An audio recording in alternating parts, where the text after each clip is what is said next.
ስለ ኢራን ይህንን ያውቃሉ? የቅድስት ድንግል ማርያም ስም በኢራን ምድር በቴህራን አደባባይ ተገልጧል። Did you know Iran is home to some of the oldest Christian churches on earth? While many see this land only through a modern lens. ክርስትና፣ እስልምናና አይሁድ ሌሎችም የሚኖሩባት ደሴት ኢራን ከሰሞኑ የመካከለኛው ምስራቅ የበላይነት ለማረጋገጥ በፍትጊያ አንዳንዶቹ ሃይማኖታዊ መልክ በማስያዝ ኢራን ላይ ሲወርዱ ተመልክተናል። አስተያየት ሰጪዎች ለክርስትና ጠላት እንደሆነች አድርገው የሚናገሩ መሆኑ ቢገርምም ለዘመናት ክርስትናን ያከበረች ሀገር እንደሆነች ለመረጃ ያክል ከምናውቀው ለማካፈል ወደድን። ለመሆኑ ኢራንን ምን ያህል እናውቃታለን? በጥንታዊ ስሟ ፋርስ በዛሬዋ ኢራን ከዓለማችን ቀደምት መካከል ትጠቀሳለች።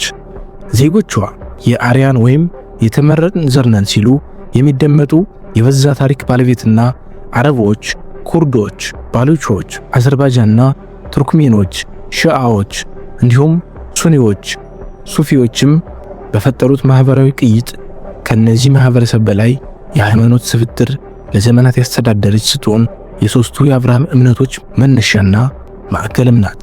ለአብነትም ክርስትና፣ እስልምና፣ አይሁድ፣ ዞሮአስትርና ባሃው እምነቶች ከኢራን ጋር የጠበቀ ቁርኝት ያላቸው ናቸው። እስኪ ለዛሬው የቱሪዝም ማዕዳችን በኢራን ከሚገኙ ጥንታዊ ቤተክርስቲያኖች በታሪካዊቷ ኢራን በሰሜን ምዕራብ ጫፍ 200 ሜትር ከፍታ ኮረብታ የሚገኘውን ብዙም አይነገርለት ጥንታዊ የኦርቶዶክስ ቤተክርስቲያን ንብረት ቅዱስ ታዲዮስ ገዳም ለአፍታ ረፍት እንጎብኘው። ይህ ገዳም የተገደመው በ13ኛው ክፍለ ዘመን ነው ቢባልም ከክርስቶስ ልደት በኋላ 66 ዓመተ ምህረት መቆርቆሩንና መሰረት መጣሉን የታሪክ መዛግብት ያረጋግጣሉ። ዩኔስኮም በዓለም ቅርስነት መዝግቦታል። በአርመን ኦርቶዶክሶች ትልቅ ቦታ የሚሰጠው ሐዋርያው ቅዱስ ታዲዮስ በዚህ ቦታ እንዳሳለፈና እንዳስተማረ ስለሚያምኑ በሐምሌ ወር ወደ ስፍራ በመጓዝ ለ3 ተከታታይ ቀናት ያከብሩታል። ከክርስቶስ 12 ሐዋርያት አንዱ የሆነው ታዲዮስ ሊብዲዮስ ይባል የነበረ ሲሆን በምስራቅ ኦርቶዶክሶች ዘንድ ይሁዳ ወይም ያስቆሮጡ ያይደለ ተብሎም ተጠርቷል።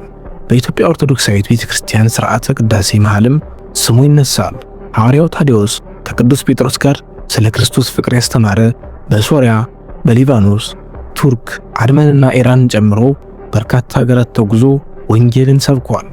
ሀብታም ከሚጸድቅ ግመል በመርፌ ቀዳዳ ቢሾልክ ይቀላል ተብሎ በክርስቶስ የተነገረውን ቃል ግመልን በመርፌ ቀዳዳ በማሾለክ የአምላኩን እውነተኝነት ያረጋገጠው ሐዋርያው ታዲዮስ አስደናቂ ተአምራትን ፈጽሞ በኢራን ሲያስተምር ሰማዕትነትን የተቀበለ ጻድቅ ነበር። የቅዱስ ታዲዮስ አጽም በየትኛው የታሪክ አጋጣሚ ወደ ኢራን እንደተወሰደ ባይታወቅም በተለይ የአርመን ኦርቶዶክስ ዛሬም ድረስ በየዓመቱ በዚህ ገዳም በመገኘት ለተከታታይ ቀናት የጻድቁን በዓል ይዘክሩታል። የሐዋርያው ደቀ መዛሙርትና ከዛ በኋላ የተነሱ አስተማሪዎች አጽሙን ለበረከት ሲከፋፈሉት የቆዩ ሲሆን የአርመን ኦርቶዶክስ ቤተክርስቲያን የቀኝ እጁን አጽም በመውሰድ ዛሬም ድረስ ታስበዋለች። ሌላው አስገራሚውና ከኢትዮጵያ ጋር የሚያገናኘው ነገር የአርመን ኦርቶዶክስ ሊቀ ጳጳስ የነበሩት አባ ባስቄዝ አጽሙን ወደ ኢትዮጵያ ልከውት እንደነበር በርካታ መረጋገጫ አለ።